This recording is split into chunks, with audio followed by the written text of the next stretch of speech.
Olá, meus queridos, a paz do Senhor, tudo bem? Estamos aqui para gravarmos aí mais uma lição da Sala dos Jovens, lição de número 2, que será ali lecionada no domingo, dia 13 de abril.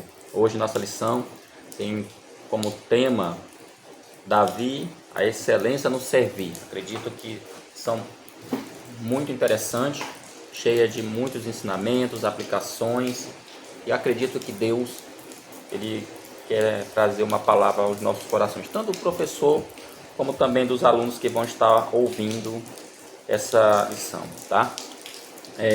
O nosso texto principal se encontra em Isaías capítulo 41, versículo 10. Eu achei interessante, fiz até um comentário aqui, mas eu vou deixar isso para você, professor, como meditação, que diz: não temas, porque eu sou contigo, não te assombres, porque eu sou o teu Deus. Eu te esforço e te ajudo e te sustento com a destra da minha justiça. O resumo da lição, ele fala: mesmo possuindo muitas qualidades, a presença divina na vida do crente é indispensável. A gente vai perceber que, basicamente, a nossa lição vai mostrar as qualidades, né, de Davi, mas a principal dela, com toda certeza, foi a presença de Deus na sua vida. Nosso texto bíblico se encontra em 1 Samuel, capítulo 16, versículo 19, versículo 23. Irmãos, essa lição, como ela vai tratar, ela é uma lição que vai tratar muito dentro dos livros históricos. É importante você, professor, fazer umas pesquisas, tá? Eu dou uma dica: procure pesquisar sobre o fundo histórico, tá? Da leitura bíblica em classe, tá? Por exemplo, aqui nós temos nosso texto, fala assim, ó: e Saul enviou mensageiros a Jessé dizendo: envia-me teu filho, o que está com as ovelhas. Tá? Então tomou Jessé um jumento carregado de pão e um odre de vinho e um cabrito, e enviou-os a Saul pela mão de Davi seu filho. Versículo 21. Assim Davi veio a Saul e esteve perante ele, e o amou muito, e foi seu pajem de armas. Versículo 22. Então Saul mandou dizer a Jessé: deixa estar Davi perante mim, pois achou graça a meus olhos.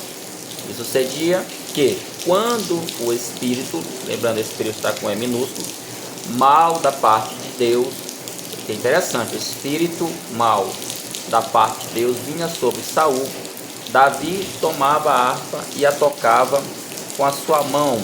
Então Saul sentia alívio e se achava melhor, e o espírito mal se retirava dele. Tá?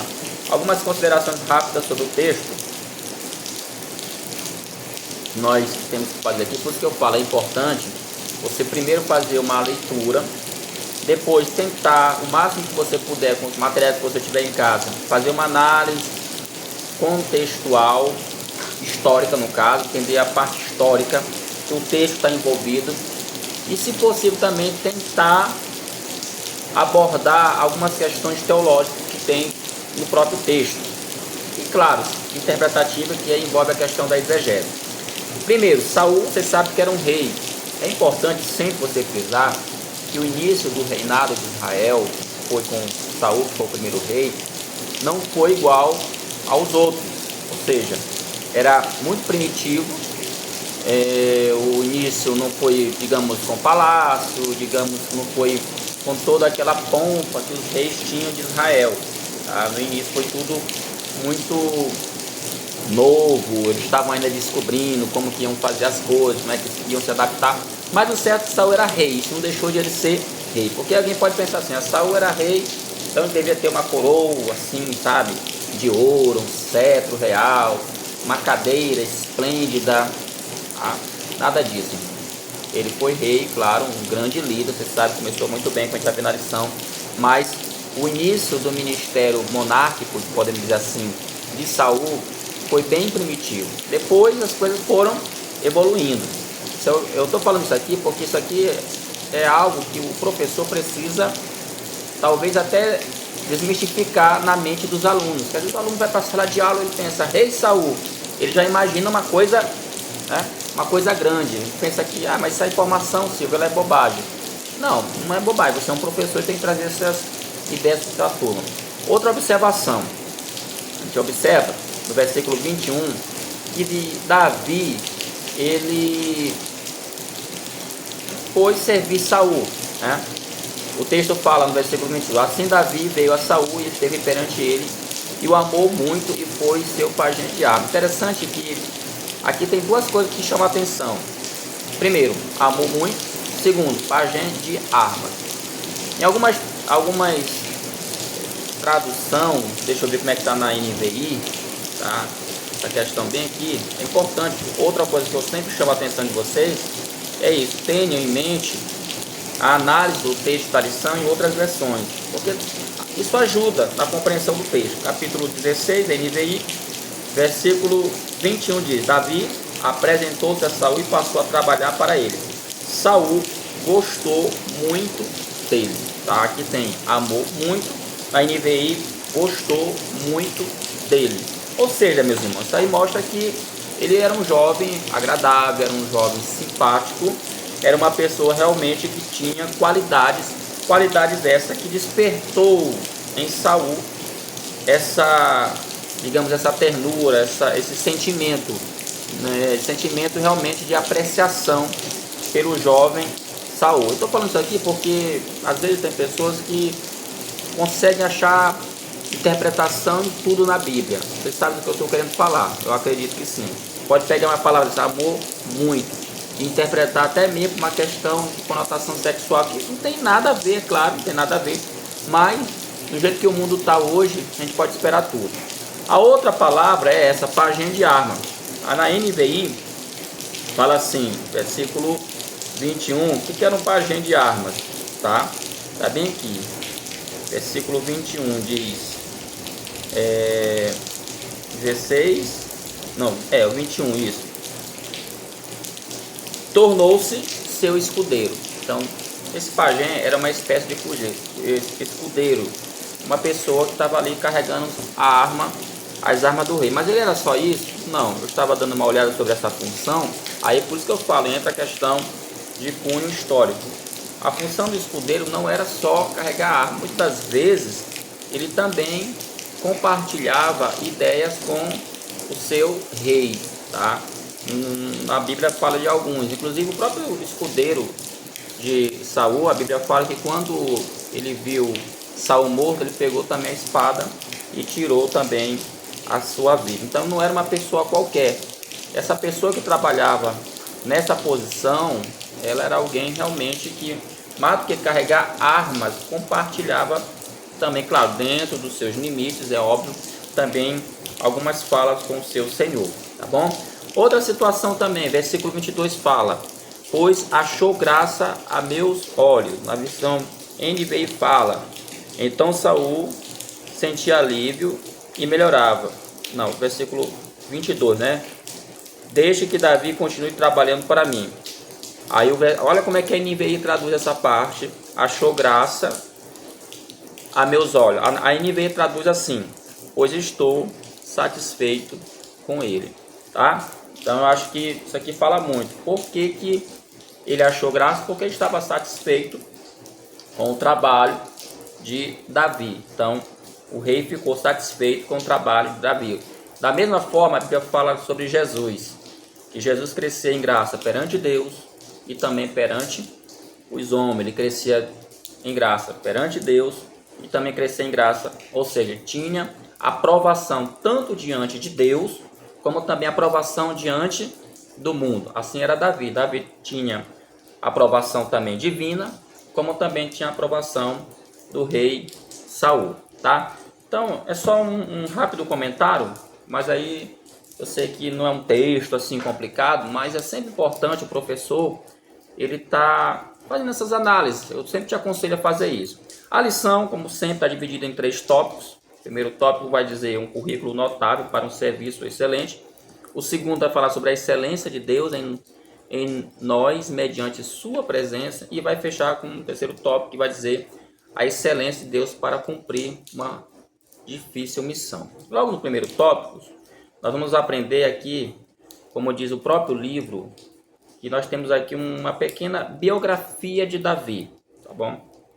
A gente tem que aprender, irmãos, que na nossa vida, tudo que está acontecendo, tudo que a gente está fazendo, se é estudando, se é trabalhando, é bom você enfatizar isso para os seus alunos. Por mais difícil, por mais talvez complicado que seja, mas tudo isso aí tem um propósito, né? A gente nunca sabe exatamente o que o Senhor prepara para as pessoas no futuro, tá?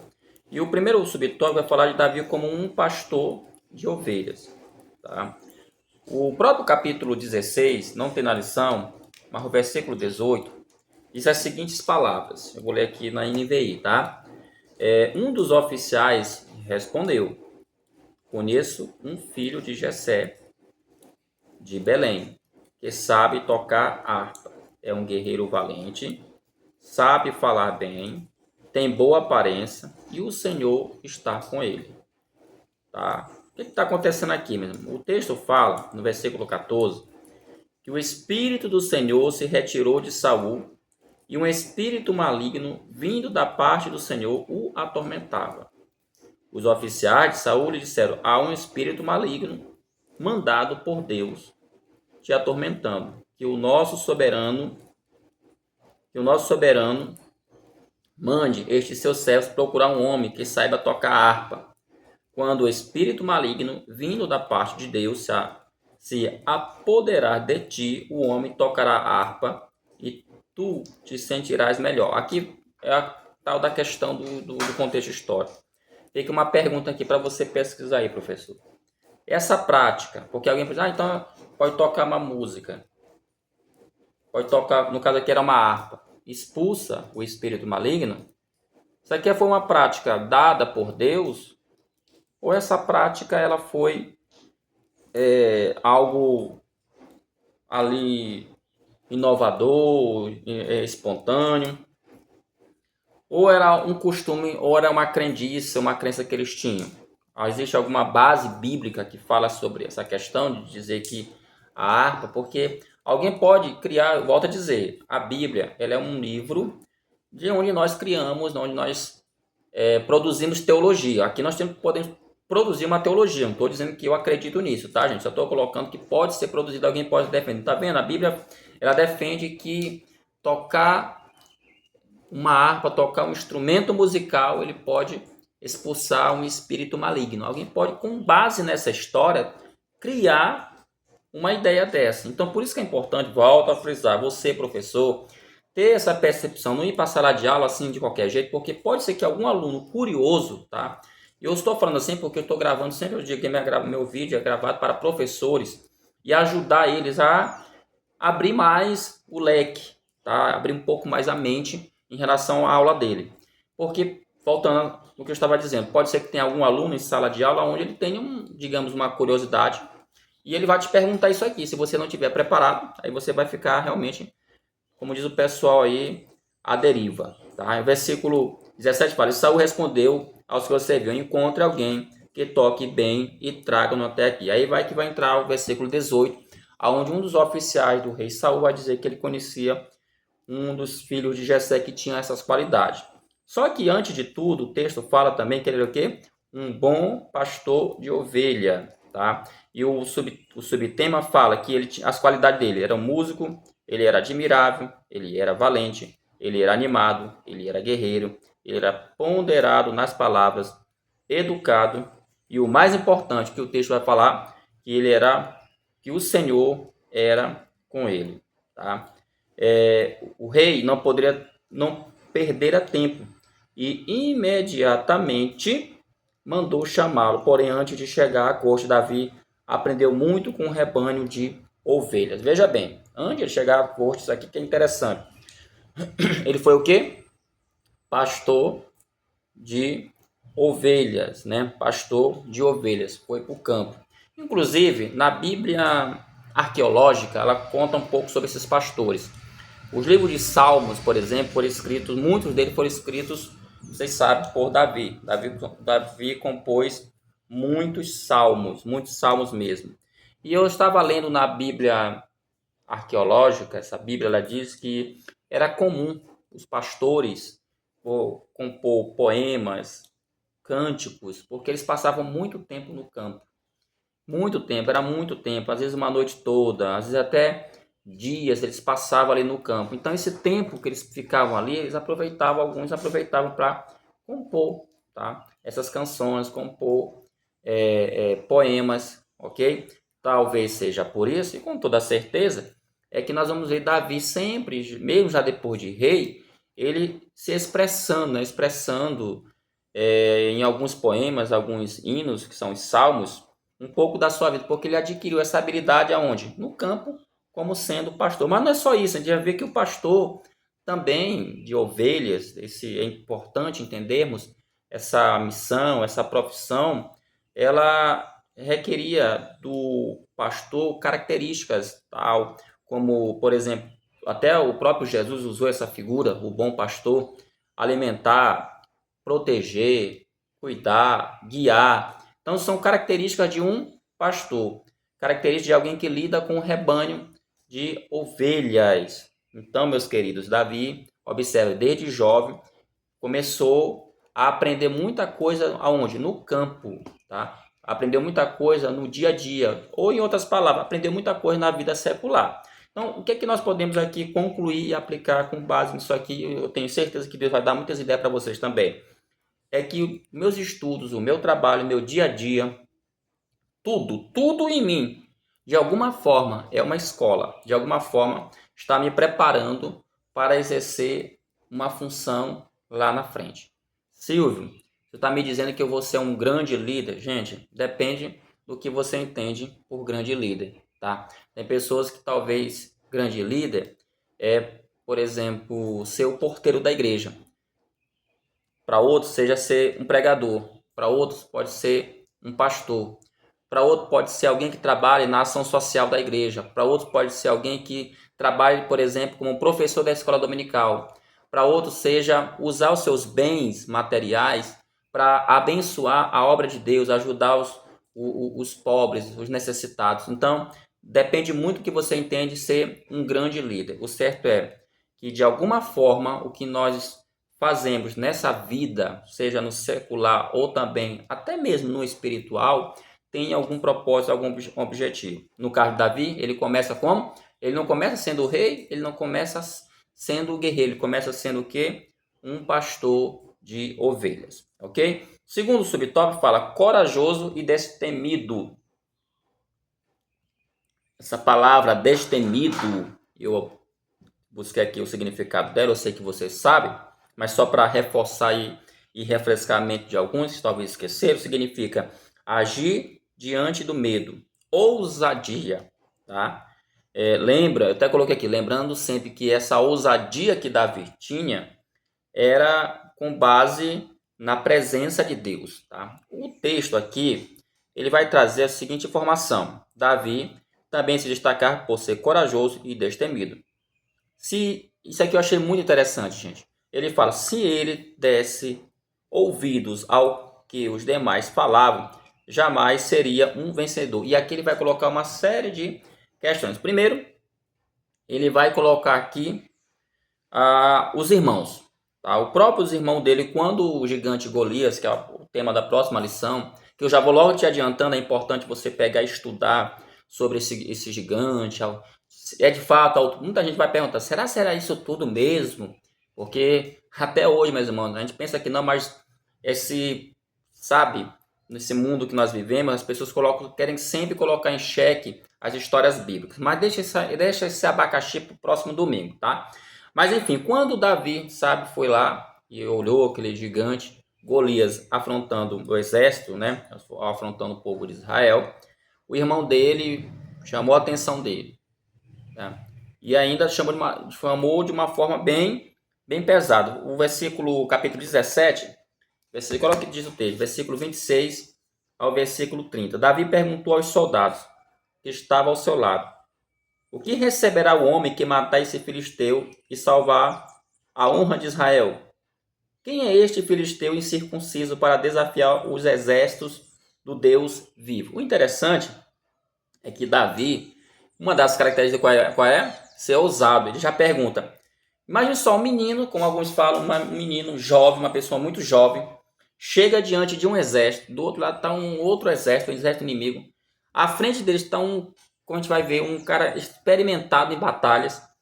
E ele chega e fala, Davi perguntou aos soldados, o que receberá o homem que matar esse filisteu e salvar a honra de Israel? O natural seria que fugisse, procurasse um lugar para se esconder, se proteger, porque a derrota, digamos assim, era certa.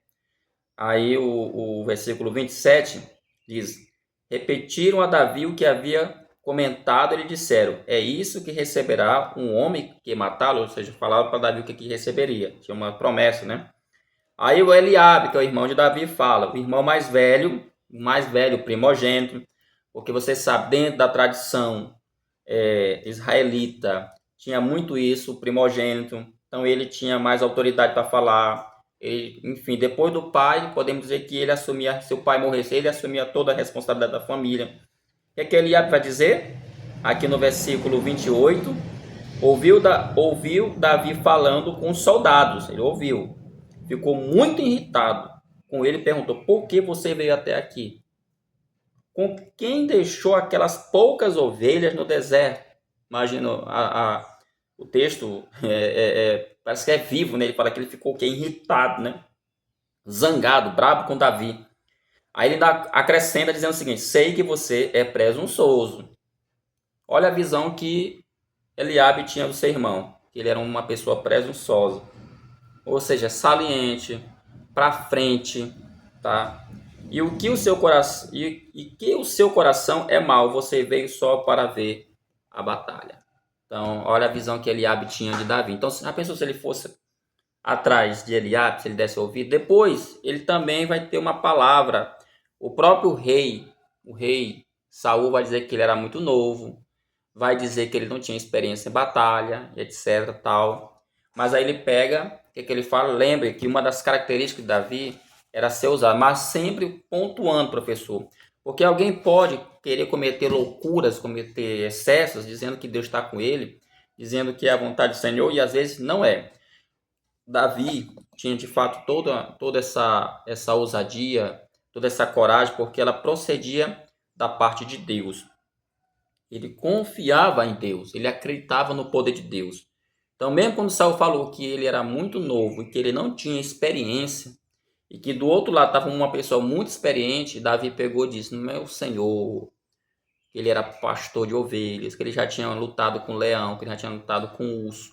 E assim como Deus deu vitória para ele com aqueles animais selvagens, Deus também daria vitória a ele contra aquele filisteu, tá?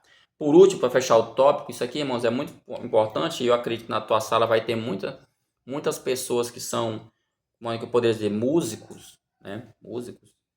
E o terceiro tópico fala sobre um músico excelente. Eu gosto sempre, irmãos, de frisar que esse aqui é um dos grandes problemas hoje dentro da igreja, né? Essa questão de ser músico.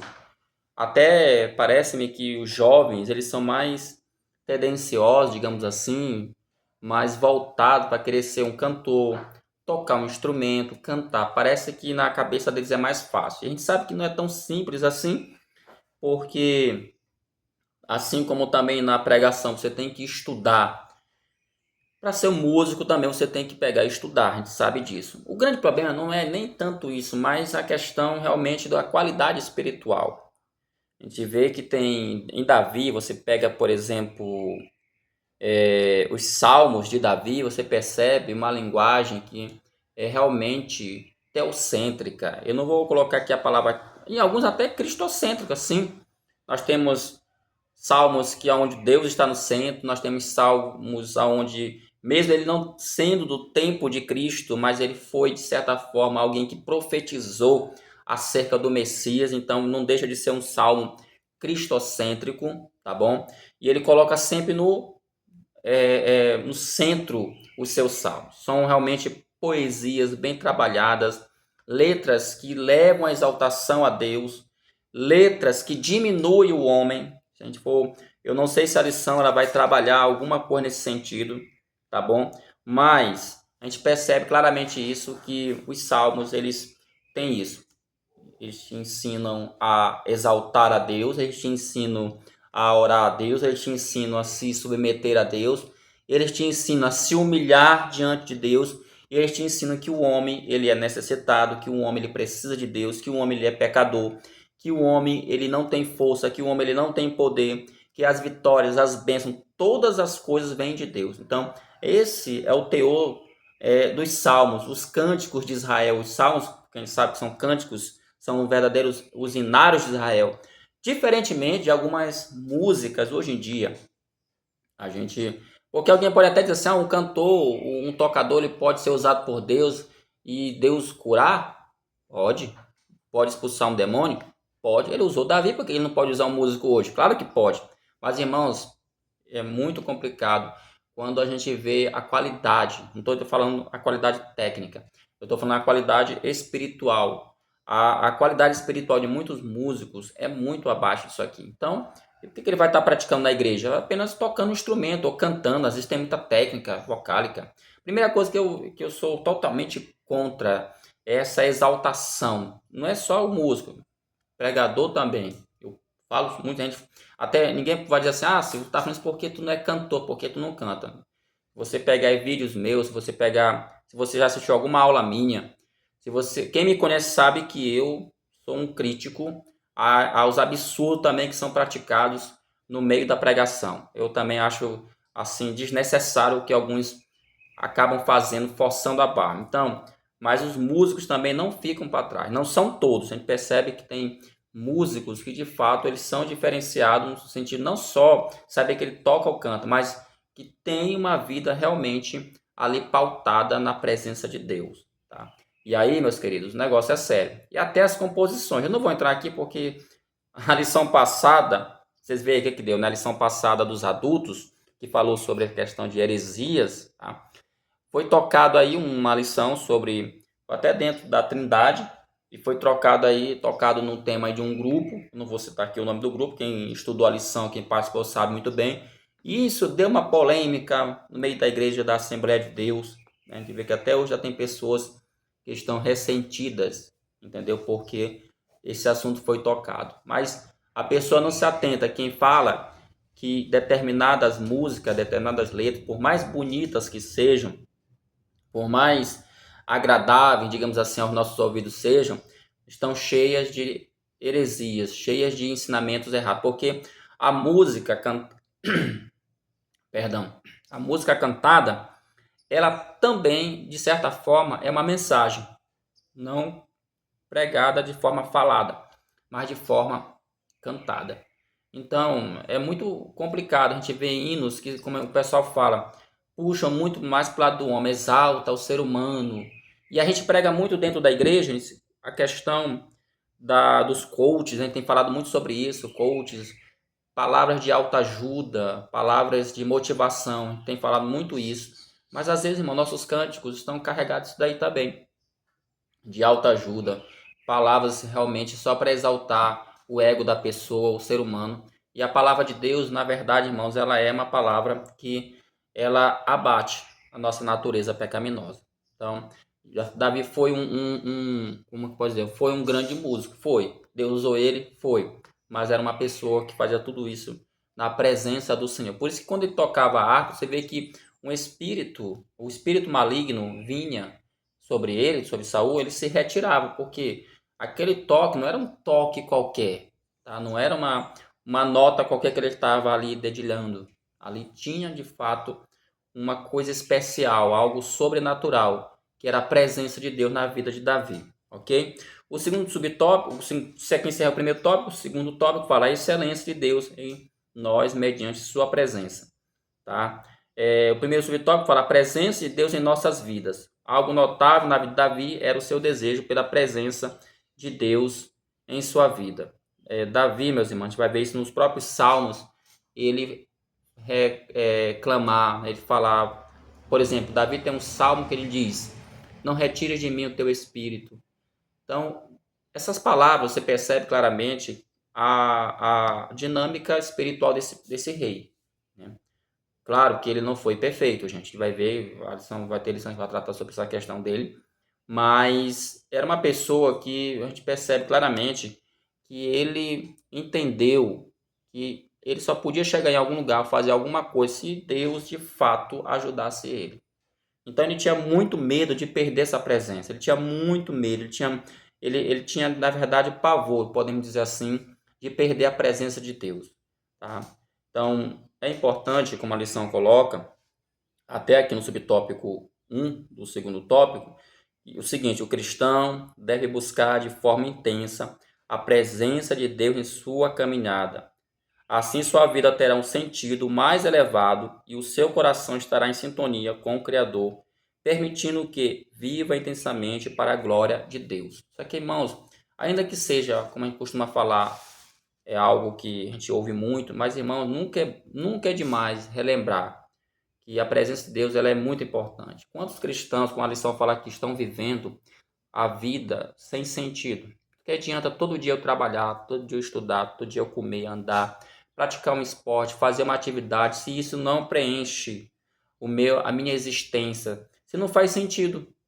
Então, quando eu tenho a presença de Deus na minha vida, tudo isso que eu estou fazendo, de uma certa forma, vai ter um sentido, porque nós, irmãos, a partir do momento, professor, a gente tem que frisar isso para os jovens, a partir do momento que você passa a ser crente, que você é chamado por Deus, tudo em você tem que glorificar a Deus. Não é fácil, claro, mas se nós conseguirmos, de fato, como Davi, viver a presença do Senhor em nossas vidas, tudo isso vai começar a fazer muito sentido. Segundo subtópico, fala o cristão e a sua espiritualidade. O texto, irmão, fala uma coisa bem importante, que é o seguinte, sobre espiritualidade. Para que isso ocorra, precisamos ter uma disciplina. Tá? E ele chama isso de disciplina espiritual. Essa disciplina espiritual, segundo a lição, ela deve conter meditação bíblica. Tá? Irmãos, eu vou aqui rapidamente: meditação bíblica, adoração, serviço cristão, evangelismo e discipulado. Ele fala aqui de 5 coisas. Meditação bíblica, leia a Bíblia todo dia. Meditar é a ideia de você passar um tempo, sabe? Como eles até costumam dizer, como um animal que ele fica ali, ele pega o seu alimento, ele fica mastigando, mastigando, mastigando. Depois daquela parte grossa, ele continua mastigando até tirar bastante o sumo, tirar realmente a seiva, tirar realmente as proteínas, os nutrientes daquele alimento, o máximo que ele pode, tá? O máximo que ele precisa é meditar, tá? Então meditar é você perder, né? Eu estou na palavra perder tempo, mas no sentido de você ter que se gastar. E é uma coisa que é muito contra o nosso tempo. Nosso tempo que eu falo, é um tempo de correria, a gente não tem tempo para nada. Imagine para parar para meditar na palavra do Senhor. Por isso que ele fala que isso tem que ser uma disciplina. E disciplina é algo, realmente, meus irmãos, que só acontece, essas coisas só podem acontecer se de fato a gente criar um hábito, né? Uma regra. Não, isso aqui, de X hora até tal hora, eu tenho que dedicar esse espaço de tempo para meditar na palavra. A adoração, irmão, adoração, vocês sabem, nós somos adoradores.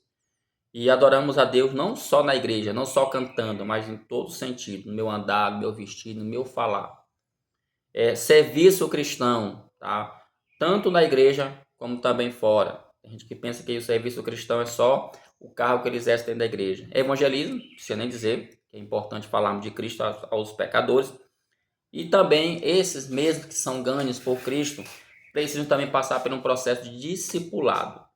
Aqui é muito interessante esse tópico 2 sobre espiritualidade. Veja que a espiritualidade aqui, ele não cita, por exemplo, a ideia de alguém falar em línguas, alguém profetizar, alguém pular. Não. Isso aí, de fato, tem a sua importância, mas não é dessa espiritualidade que a lição está citando. Ou apenas essa, podemos dizer assim. E para fechar, conduzido pelo Espírito. Tá? Ele fala aqui que o texto bíblico revela que o Espírito do Senhor era com Davi. Desde o dia que o Samuel ungiu Davi, assim como foi com o primeiro rei, Saul. A Bíblia fala que quando Samuel ungiu Saul, ele passou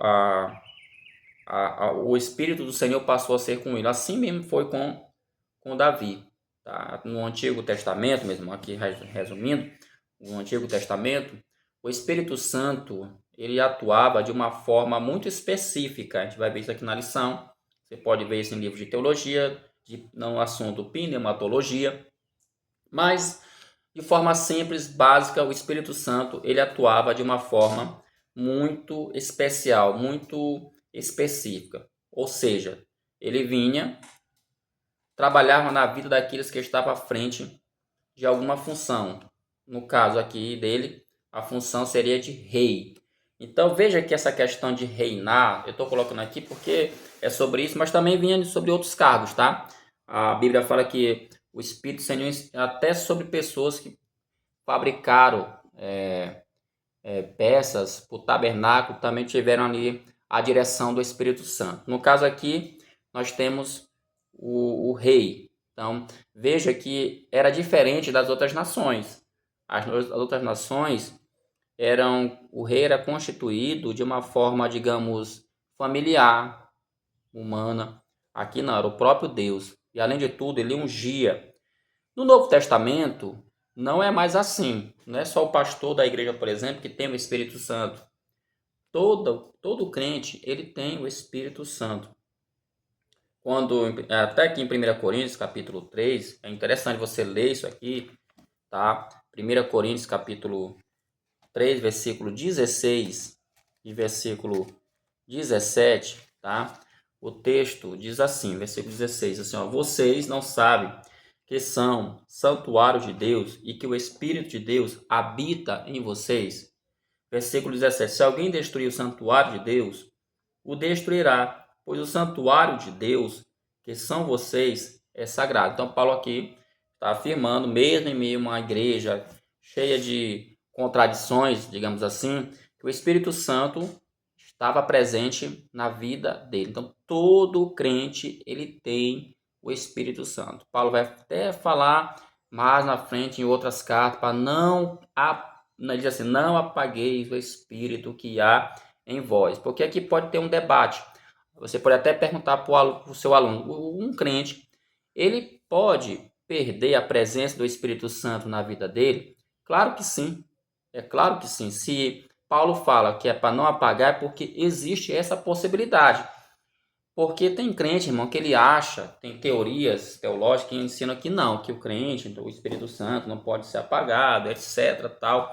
Irmão, se o crente ele não anda na presença de Deus, se ele não quer andar, tá? Ele escolhe fazer a vontade dele. Ele alimenta, como diz a Bíblia, mais a sua carne. Ele não lê Bíblia, ele não ora, ele não congrega, ele não evangeliza, ele não faz nada, irmão. Como é que eu posso dizer que uma pessoa dessa, ela vai conseguir manter essa chama espiritual em seu coração? É muito difícil. Ele só pratica prostituição, ele só vive na bebedeira, ele mente, ele é briguento, sabe, ele é uma pessoa destemperada. Como é que uma pessoa dessa o Espírito Santo não vai se apagar da vida dele? Tá muito difícil. Eu sei que tem teólogos que vão dizer o contrário, vão dar suas explicações exegéticas e tal, mas eu gosto sempre de frisar uma coisa é a teoria, outra é a prática, tá? São coisas bem distintas. Eu sei que o fato é, o crente aceitou a Cristo, perto que ele começa a seguir a Cristo, ele passa a ser, como diz Paulo, um santuário, e o Espírito Santo passa a habitar nele. Só que em Efésios, capítulo 5, versículo 18, ele vai falar sobre enchei-vos do Espírito. Aí entra uma outra polêmica, mas eu não vou entrar nessa questão muito a fundo, só quero dizer o seguinte, que existe uma diferença entre ter o Espírito Santo, você receber, de fato você recebe, e essa de encher-se do Espírito Santo. Aqui é a busca constante da presença dele, tá? Porque se Paulo manda você se encher, é porque alguma coisa pode estar faltando na sua vida. Porque, meus irmãos, eu vou usar agora a linguagem pentecostal. Alguém vai dizer, se encher do Espírito Santo não é ser batizado com o Espírito Santo? Sim e não. Uma pessoa que é batizada com o Espírito Santo, ela não fica cheia do Espírito Santo? Sim. Mas acontece que, mesmo ele sendo batizado com o Espírito Santo, pode ser que ele não esteja mais cheio. Por que, Silvio? Porque isso precisa ser renovado, tá? Ele precisa ser buscado, ele precisa ser trabalhado. Naquele dia que você recebeu o batismo, de toda aquela alegria, todo aquele gozo espiritual, ok. Mas agora isso aí, ele vai ter um processo na tua vida onde você precisa manter isso. E esse manter não é uma coisa que você automaticamente aperta um botão e ele fica todo tempo cheio. Não. Isso é algo que vai no dia a dia.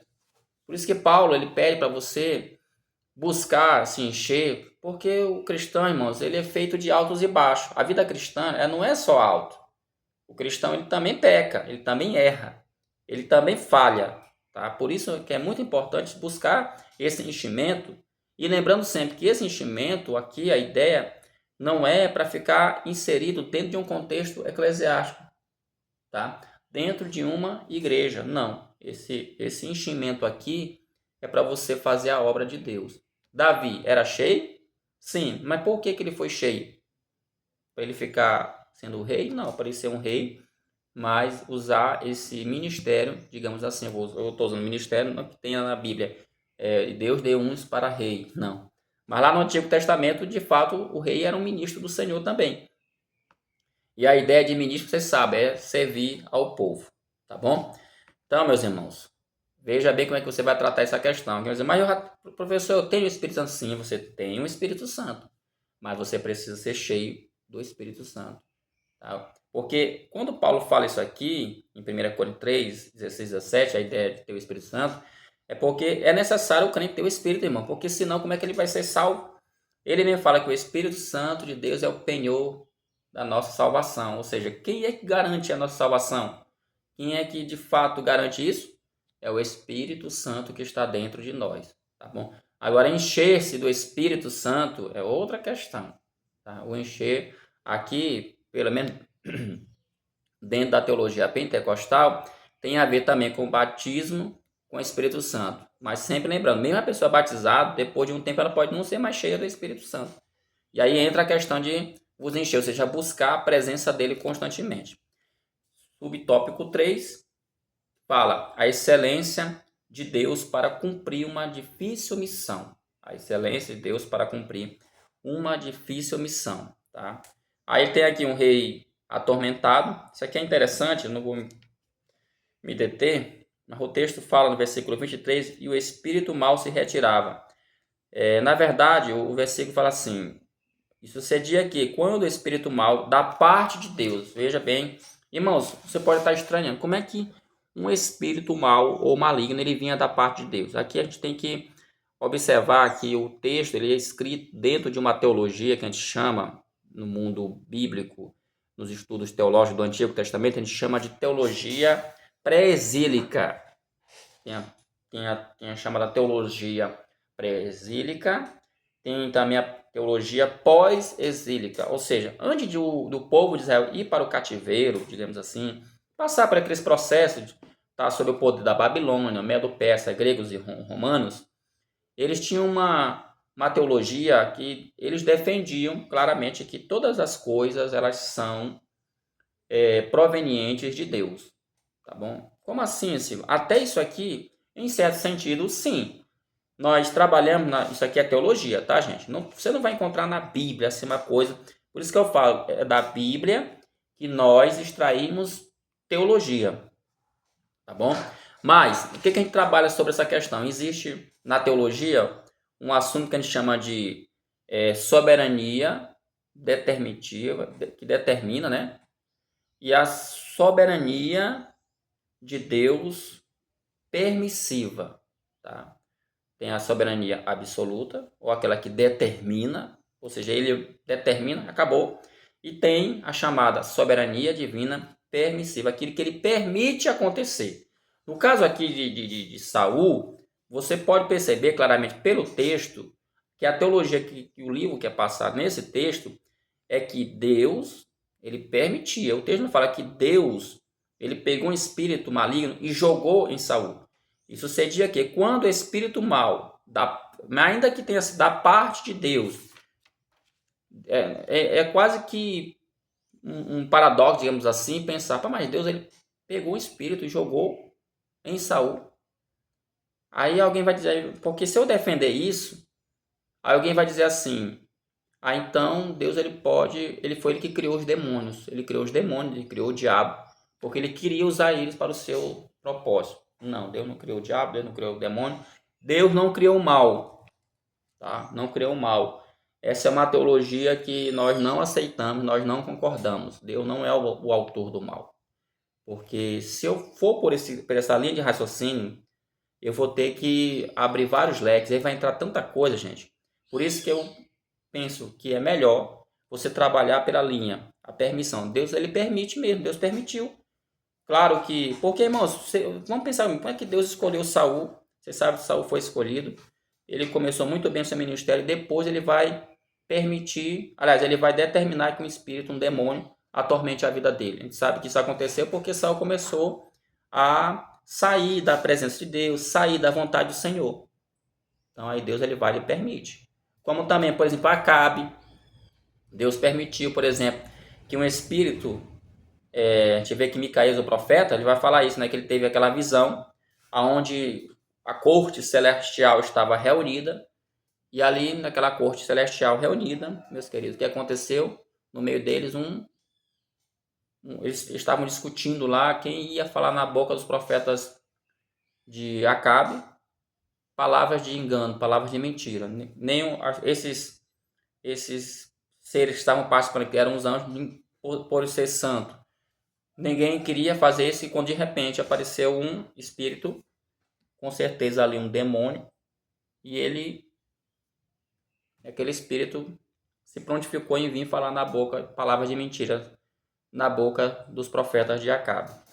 E a palavra de Deus diz que Deus permitiu que aquilo acontecesse e que ele teria isso. Então permitir, irmãos, é uma coisa, mas só que quando essa permissão ocorre, e aí entra um outro tema, livre-arbítrio e soberania, que a gente até falou na lição passada, veja que, por isso que tem a teoria, né, no arminianismo, tal do livre-arbítrio libertário, ou seja, é a permissão, Deus permite. Ele permite que a gente possa usar o nosso livre-arbítrio. Não é que o nosso livre-arbítrio está acima da soberania de Deus, mas é que esse livre-arbítrio, ele atua dentro, de uma certa forma, da sua soberania permissiva. Então, Deus, ele não, em outras palavras, por exemplo, Deus não vai te obrigar a ir para a igreja. Deus não obriga ninguém a ir para a igreja. Se tu não quiser ir para o culto, tu não vai. Deus não quer isso. Ele permite. Não permite? Ok, mas tem consequências. Saiba que vai ter consequências. Esse é o ponto. É o caso de Saul aqui. Ele permitiu. Agora, por que ele permitiu esse espírito? Porque Saul já havia cometido uma série de erros, uma série de pecados. Tá? O segundo subtópico fala um reino em apuros. O que aconteceu? Saul deixou de obedecer a Deus e agora esse reino começou a fracassar. E o final de tudo, né? Nós sabemos que Saul acabou morrendo, né? Morreu muito feio, digamos assim, tirou a sua própria vida. Muito triste assim a história de Saul, meus irmãos, porque ele começou muito bem. A gente vê que é muito bonito a chamada dele, como tudo aconteceu, como tudo se desenrolou. Mas aí quando ele começou a se afastar, começou a fazer o que era errado, aí acabou fracassando. E aí, meus irmãos, a gente tem que trazer isso para nossas vidas. Às vezes a gente começa muito bem. Aí você deve pensar, mas eu fui chamado por Deus. Tá? Você deve repensar bem essas questões. Foi chamado, ok, Deus de fato te chamou. Porém, nunca se esqueça de que você deve manter essa chamada, deve manter os princípios que te levaram a chegar aonde você está hoje. Eu creio que essa seja a maior explicação que você pode estar trazendo para a sua sala de aula. Por último, qual a nossa difícil missão? Ele fala que a nossa difícil missão são duas. A primeira dessa missão é o seguinte. Ele fala, o primeiro deles é pelo simples fato de que nós cristãos andamos na contramão desse mundo. Então, a nossa primeira missão, veja, andar na contramão desse mundo. Segunda, desafio está ligado à nossa grande missão, anunciar as boas novas de salvação. Então, meus irmãos, presta que vocês sabem que não é fácil andar na contramão de um mundo que tem, digamos, milhares de ideias, tá? Milhares de ideias. Algum mundo que trabalha o aborto, um mundo que trabalha, por exemplo, o relacionamento entre pessoas do mesmo sexo, um mundo que trabalha, por exemplo, a renovação da Bíblia, leis que querem proibir a pregação, leis que querem proibir você orar em público, leis que querem proibir, por exemplo, você manifestar a sua fé. Então não é fácil, tá? Não é fácil. E o segundo, irmãos, é a evangelização. Eu, eu sempre gosto de dizer o seguinte: na igreja primitiva não tinha, por exemplo, domingo vai ter evangelismo. Não, as pessoas evangelizavam. Elas evangelizavam porque elas aprenderam que todo cristão deve falar de Jesus. Hoje é que a gente tem isso, a gente criou na igreja os grupos e aí tem os dias que a gente sai para evangelizar, quando na verdade isso deveria acontecer com mais, digamos assim, frequência e ser muito natural em nossas vidas. Ok, meus irmãos, essa foi a nossa lição de número 2, uma lição muito rica, muito interessante, tá bom? Eu tenho certeza que Deus vai certamente falar ao coração de muita gente nesse domingo que vem. Então, eu só peço que o Senhor te abençoe, te dê graça, sabedoria e que você possa ter grande êxito em sua sala de aula. Fique todos na paz do Senhor e até a próxima, se assim Deus quiser, em nome de Jesus. Amém.